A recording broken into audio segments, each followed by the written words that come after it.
That's the one we want right there. Come on, Mega. Oh, well, hello, Ginger. There we go, we got him.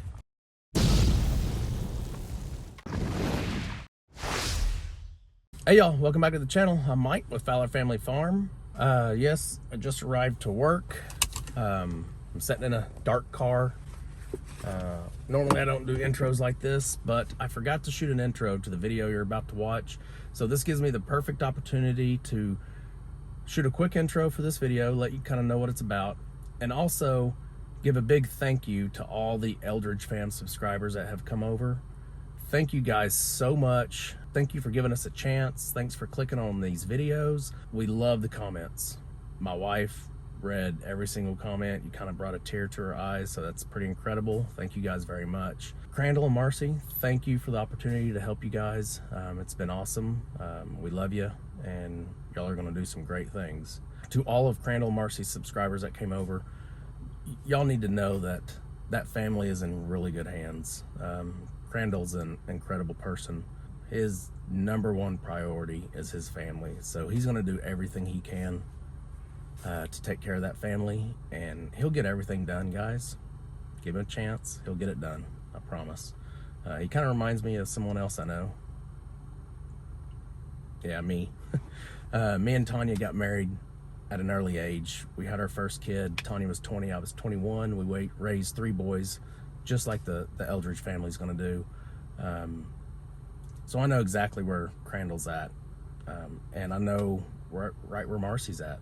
Their hands are full, but I promise you, Crandall, he performs at his best when he's under pressure like this. He's gonna do incredible things. You guys just need to sit back and watch. So this video that you're about to watch was shot before I went out and helped the Eldredge fam, so nothing about that is in this video. It's strictly about moving my bucks over, moving them from the doe pen, or the mama pen as I call it, over to their bachelor pad, the buck pen. So that's what this is about. I did forget to hit the record button when I shot the intro for this video, so that's why you're seeing this intro. And I had like another minute or 2 attached to that intro.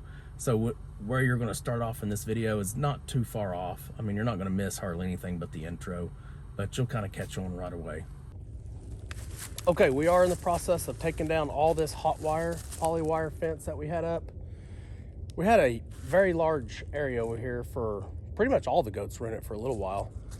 We'd moved the mamas over here, just the bucks were over here at a time. The only ones that weren't over here were the doelings.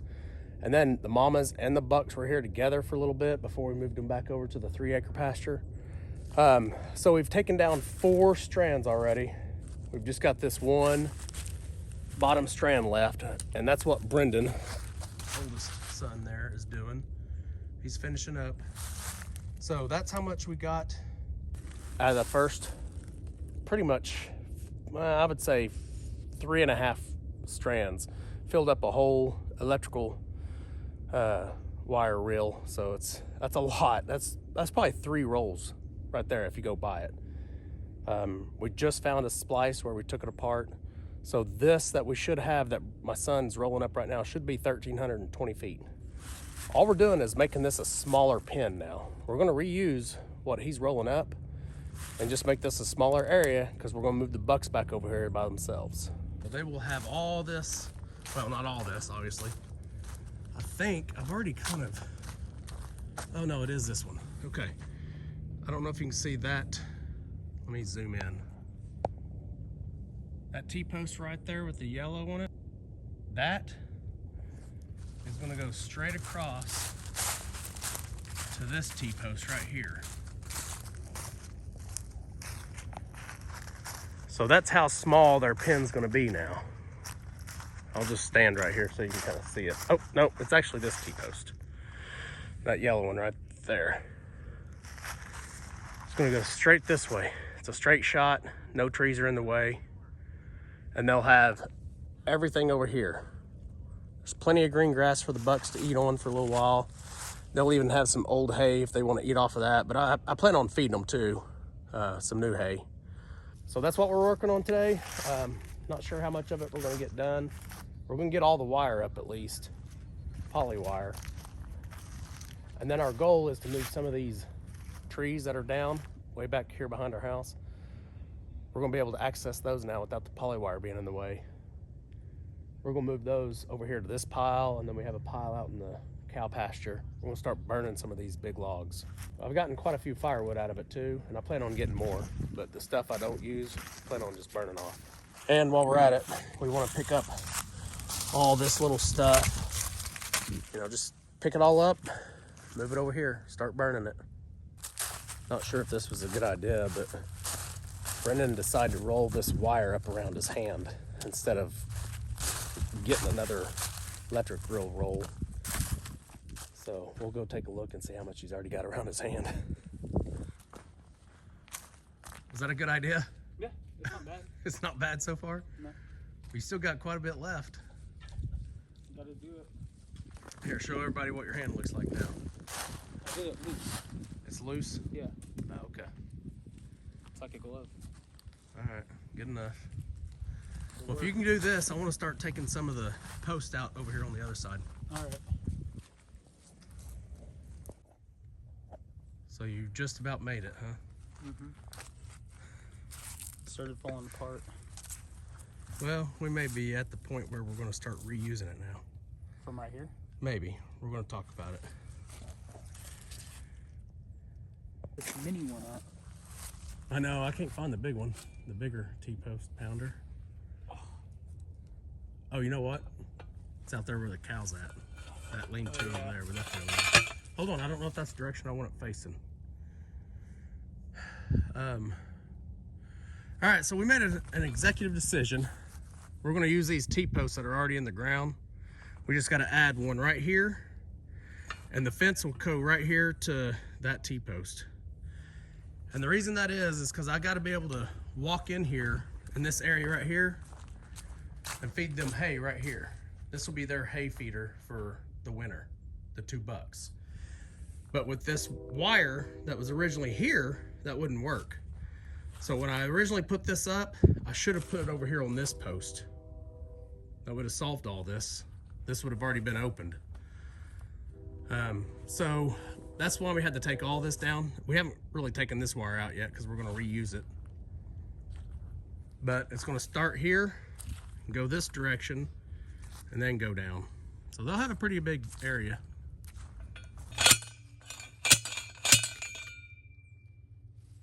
Good? Wiggle it. Yeah, do about 2 more hits.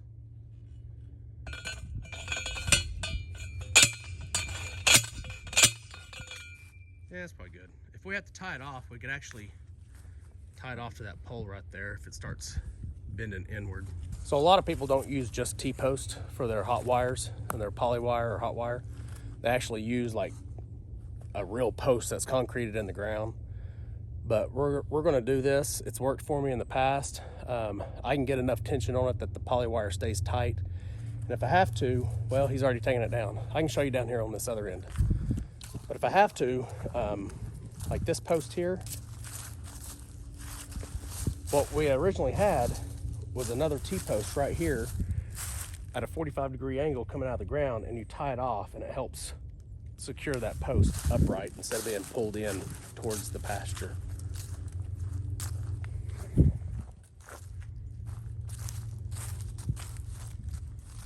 So we are going to try to just do a 4-strand poly wire instead of 5.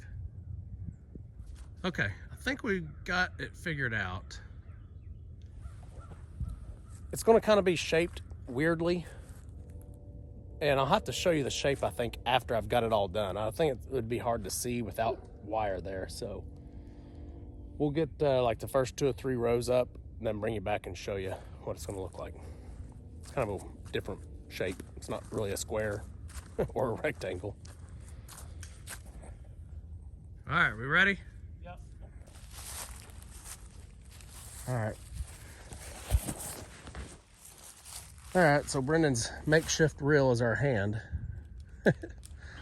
It's kind of working though. It's getting tangled a little bit, but not too bad. Tanya just got home.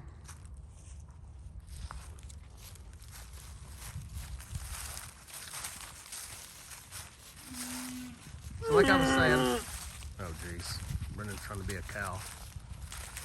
steer. So like I was saying, I'll have to kind of show you the shape of this once we get one or two done. One or two rows.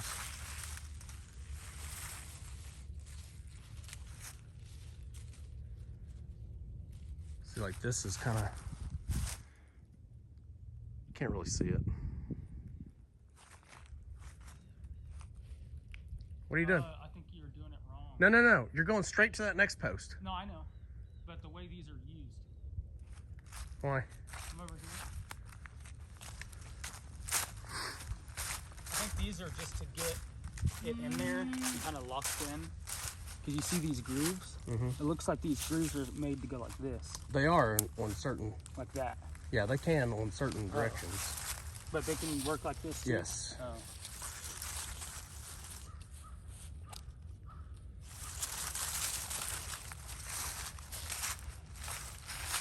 Now we're going straight towards You're not the going to barn. warn me about the tree? No. Don't watch out for that tree. Or the branches.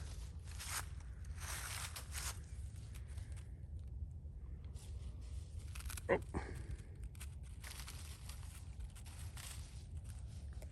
Note to self, don't use your hand as a spool. We got all the way to the end. I mean, that's all that's left right there. And this has been 5 minutes going now. Okay, so we've got it up. It's not perfectly tight yet. We'll probably tighten it a little bit maybe. But I'll show you how it kind of goes. And you can kind of see now, this is the open area. I can access this area so I can feed them hay right there in that hay feeder. What I'll do is I'll put my round bell right here and I'll feed them off of that round bell. Just like I do my doelings. This is not very tall, but I think they'll respect it once I get hit a couple of times. All right, so anyway, it starts here. Turns at a 90 here. Goes all the way down to this end. I'll kind of speed this up so you don't have to walk all through this with me. Okay, right here we take another 90. Just a short run here.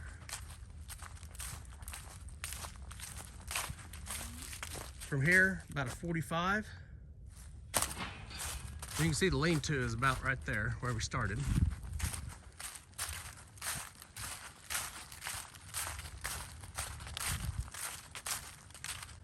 And then once we get here, we take another 45. When we get to here, we turn, it's less than a 90, but we'll go all the way back to the lean-to. And that's where we terminate, right there, or that's where it stops. So this top wire right here is not part of it. That's still the hot line that goes all the way back over by the chicken coop, all that acreage over there. That's like a full acre that we have over there, but we're not using it right now. So this wire right here is not active. It's not on.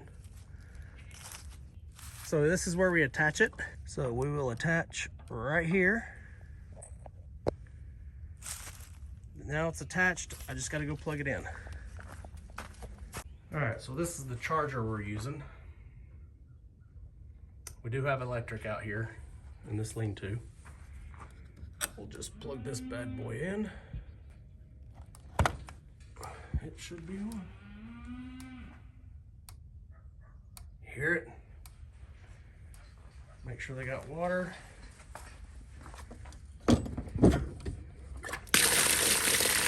Clean that out real quick.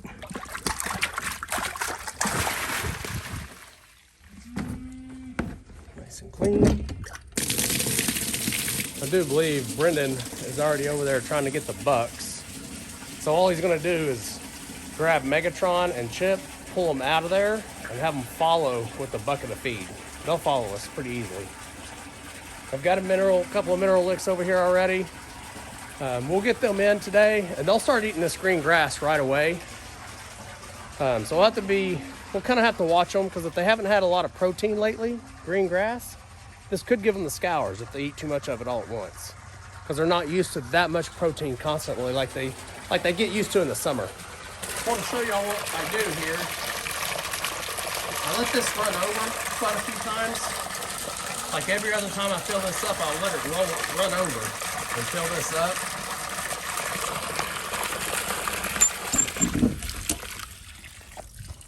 And you may already know why, but the reason why is this is my grounding rod area along here. It goes this direction. So I keep this kind of wet. So when your grounding rod area is damp or moist or wet, it helps hit a little harder. It helps stay stronger. The electric will stay stronger. And that's some of the issues we had this past summer with the drought. Our electric fence just was not hitting very hard. So some of these goats were just able to get out because the grounding area where the ground rods was completely dry. So it wouldn't bite. It wouldn't kick in on that electricity. So you need to kind of put them in a place where you have groundwater maybe, or where you can keep it saturated with your own water.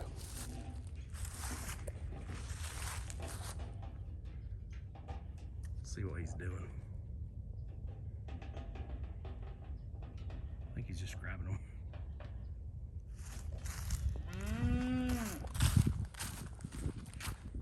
Give me that bucket.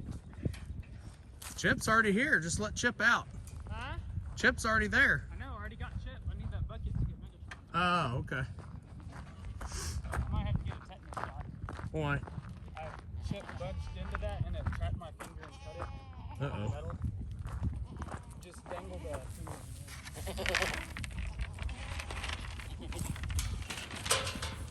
That's the one we want right there. Come on, Mega. Oh, well, hello, Ginger. There we go. We got him. You want to put him out right here? You can put him out right here. Okay. With Mega or with Chip? Chip, get back in there. You ready, Chip? You've been in here with them for 4 months. They should all have been bred. So if they are not bred, it's not Chip's or Megatron's fault. So I've mentioned this in several videos, but at first I wanted just Chip to be the daddy of all the babies this year. But then me and my son agreed that he would, not Silas. That's not gonna be good. Silas! We'll get him in with the treat. Huh? We'll get him in with the treat. Okay. So now I don't really mind if Megatron got some of these girls pregnant, because my son's gonna buy all my does. All the doeling babies, my son's gonna buy them all. And he's gonna start his own little goat herd off of that. And then from there, we're gonna alternate bucks with his and mine and my cousins. We'll have we'll have about 4 different bucks we can use and just alternate through. So the bloodline's good.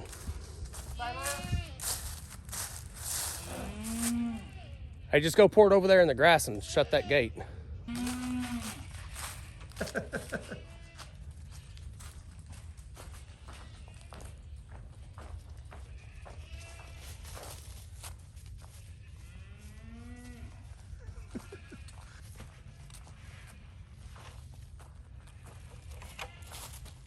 Oh, if that's the one you were talking about. Yeah, that's fine.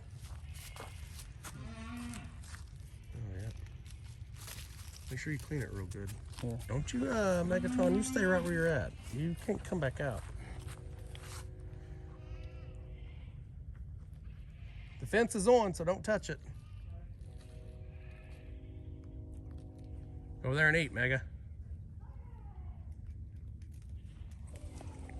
Okay, so now we're ready for kidding season. Does haven't had babies yet. They can have some babies now. We won't have to worry about the bucks being mean to the babies or anything like that, which I don't think they would, but they could for sure.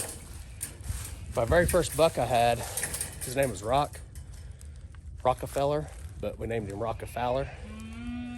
He was actually he was a mean buck, but he was gentle around the babies. It was weird. When the babies were around, he was fine. He didn't treat them bad at all. But I'm not sure about these two. They've only been around babies. Actually, they've never actually been in the pen when the mamas have babies. So I'm not really sure how they would act. But back when we had rock, I didn't have a choice. I had to leave the buck in there with them because I only had this pen here. This was the only pen I had for all the goats. I didn't have that 3-acre pasture over there because that was barbed wire fence and we had cows in it. So Brennan's trying to get Silas back in with the goats. He's got some dog food, but he's already ate dog food today. So sometimes we have to use ham or turkey or something. Yeah, it's not gonna work. He's like, I always get dog food. That's not a treat.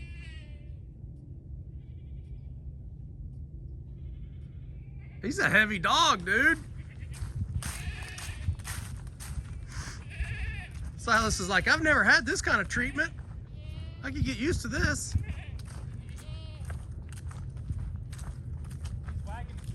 Yeah, he likes it. He's okay with it. Look at that sunset back there, guys.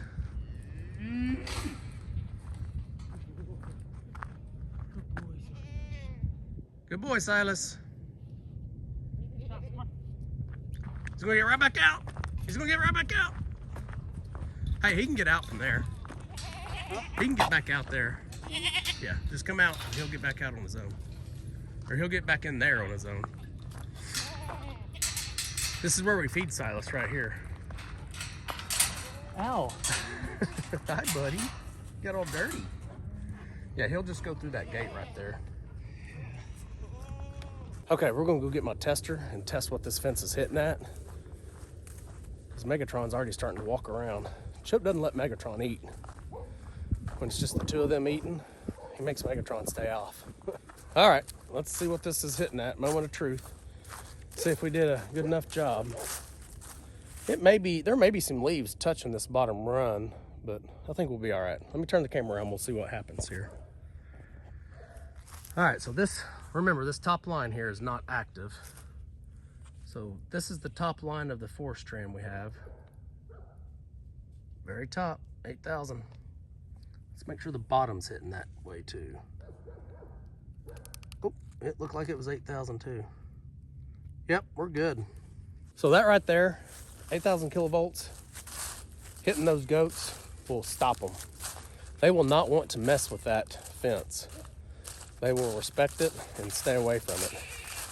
I'm gonna go over here where it actually starts. I'm gonna come over here and test it here too, this would be the furthest away that the electric would have to travel. Let's see what it's sitting at here too. All right, so this is the bottom line, furthest away. This is where we started. 8,000. So I think that's good. We're gonna try this. I may need some different spacing so that they don't just go right through it. But we're gonna see what happens. They won't go far. Even if they get out, they'll stay right here. They'll go and sleep right next to their mamas over here. They'll sleep on this fence line right up against the driveway. We got another project done on the farm. It's always good to get something accomplished. Hopefully you guys enjoyed this video. Remember to hit that like button, subscribe, and leave us a comment. We'll see y'all on the next one. Remember, do the good.